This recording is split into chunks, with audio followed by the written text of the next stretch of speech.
नमस्कार, मैं हूं रंजीत चौहान। आपको बता दें, बंगाल का चुनाव दोबारा होने जा रहा है। साथियों, ध्यान से इस खबर को सुनिएगा। बंगाल का चुनाव दोबारा होने जा रहा है। बंगाल में जो हिंसा हुई, जो बेईमानी हुई, जो लोकतंत्र की हत्या हुई, उसी का नतीजा है कि बंगाल चुनाव दोबारा होने जा रहा है।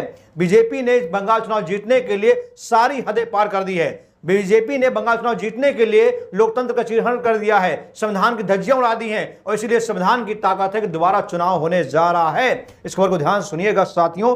बंगाल में बीजेपी ने जो किया, उसका आज हम आपको जीता जागता सबूत दिखाएंगे। उसका आज आपको हम एक वीडियो दिखाएंगे जिसमें आप देख सकते हैं कि बंगाल का चुनाव लूटा गया है, डकैती डाली गई है। बंगाल के चुनाव में सरेआम स्ट्रांग रूम में घुसकर अमित शाह और ज्ञानेश कुमार ने जो डकैती की है, आज उससे बंगाल चुनाव रद्द होने जा रहा है और दोबारा चुनाव होने जा रहा है। और ये डकैती किसी और ने नहीं बल्कि बीजेपी ने करवाई है। और क्यों करवाई है और बंगाल चुनाव दोबारा कराने के पीछे बीजेपी की चाल क्या है, इसके पीछे भी आपको रहस्य जानना चाहिए। इसलिए इस वीडियो पर आप बने रहिएगा, ध्यान से खबर को सुनिएगा और खबर सुनने के बाद वीडियो को शेयर भी करिएगा। देखिए, आपको स्क्रीन पर देखिए खबर दिख रही है, इस खबर को ध्यान से देखिएगा।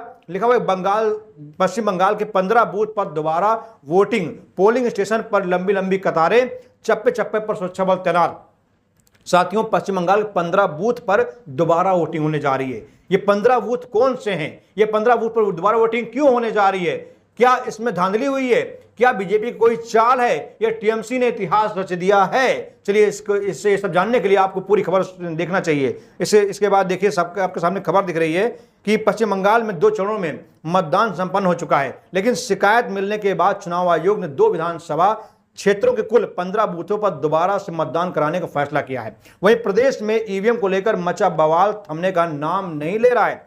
टीएमसी कांग्रेस नेता शशि पंजा ने ईवीएम स्ट्रांग रूम में उसके आसपास इंस्टॉल सीसीटीवी कैमरों में कथित खराब को लेकर चुनाव आयोग को चिट्ठी लिखी है। साथियों, आपको बता दें, ईवीएम में जो स्ट्रांग रूम है, जहां स्ट्रांग रूम में जो ईवीएम रखा हुआ है, वहां पर सीसीटीवी कैमरे खराब हो चुके हैं। और कहा यह भी जा रहा है कि स्ट्रांग रूम में 10 बार लोग पहुंचे हैं, 10 बार खोला गया है, 10 बार वहां लोगों को देखा गया है। आखिर क्यों स्ट्रांग रूम में कोई पहुंच रहा है? आखिर कौन इजाजत दे रहा है? चुनाव आयोग की देखरेख में ईवीएम रखी हुई है, फिर कौन ऐसा शख्स है जो स्ट्रांग रूम में घुस रहा है और घुसने की इजाजत भी कोई दे रहा है?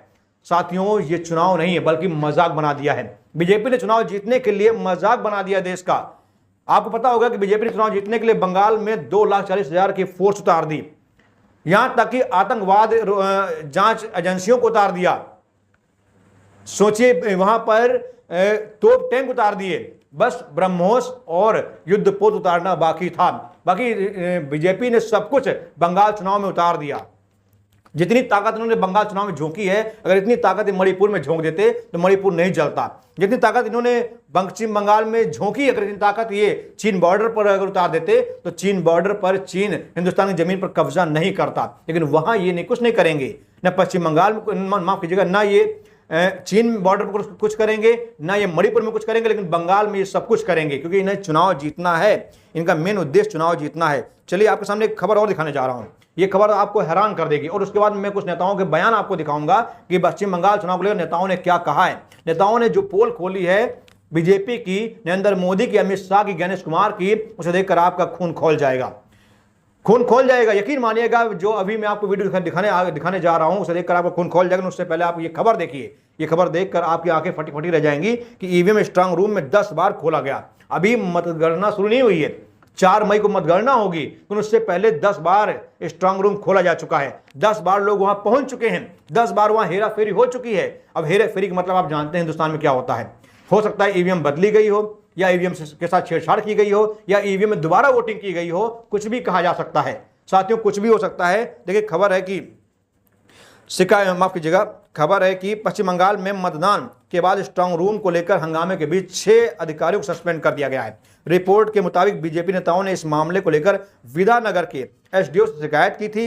इसमें कहा गया कि यहां एक स्ट्रांग रूम है और इसे खोलने के लिए समय तय किया गया था। इसे ध्यान में रखते हुए हम सभी समय पर वहां पहुंचे।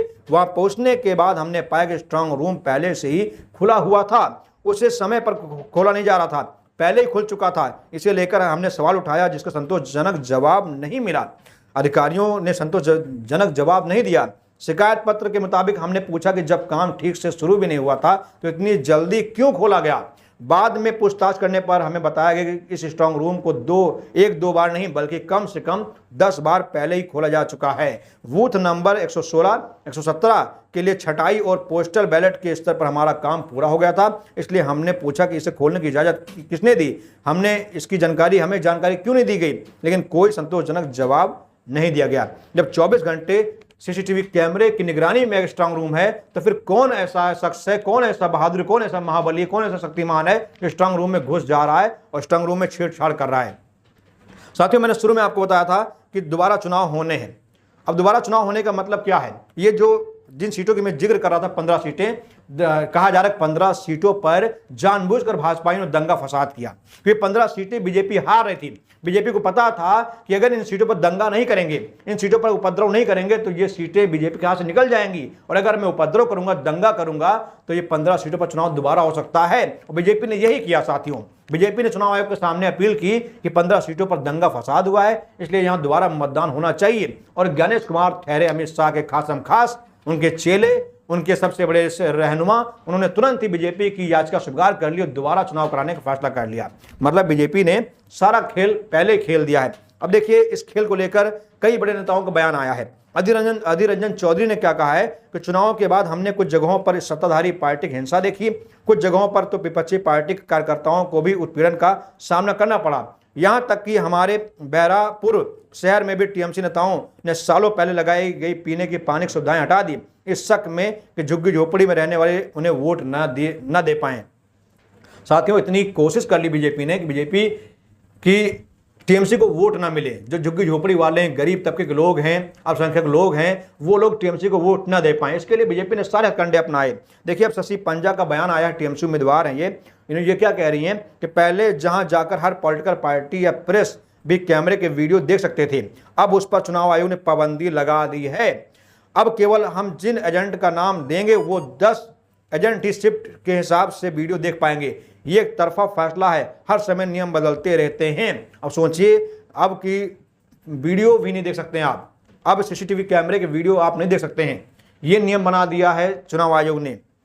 और चुनाव आयोग का ये नियम जो है वो तानाशाही नियम है। लेकिन इस पर जो है शुभेंदु अधिकारी क्या कह रहे हैं, बीजेपी के उम्मीदवार क्या कह रहे हैं, जो अपने आप को बंगाल का सीएम घोषित कर चुके हैं, सपना देख रहे हैं सीएम बनने का, वो कह रहे हैं कि ये ड्रामेबाजी है, या जमीनी हकीकत नहीं है, या मीडिया में तू खींच मेरी फोटो के लिए हो रहा है। टीएमसी की सत्ता जा रही है, ये हारने वाले हैं। टीएमसी ने पॉलिटिक्स को प्रोफेशन बना दिया है। वो हार गई तो उसके नेता बर्बाद हो जाएंगे, घर द्वार चला जाएगा, अवैध निर्माण, रुपए सब चले जाएंगे, दादागिरी खत्म हो जाएगी। सोचिए ये बंदा क्या कह रहा है। ये बंदा कह रहा है कि ये सब ड्रामेबाजी है। अरे ड्रामेबाजी होगी साहब, क्योंकि आपकी सत्ता बनने जा रही है, आपने हथकंडा जो अपनाया है वो हथकंडे में आप सफल होने जा रहे हैं, तो आप तो ड्रामेबाजी बताएंगे ही। लेकिन देश सब कुछ देख रहा है, हिंदुस्तान आपको देख रहा है, हमारी जनता आपको देख रही है, हमारी जनता को जवाब देगी। अगर आप सब कुछ जानते हैं बंगाल चुनाव के बारे में तो अपनी राय जरूर दीजिए। जय हिंद, जय भारत।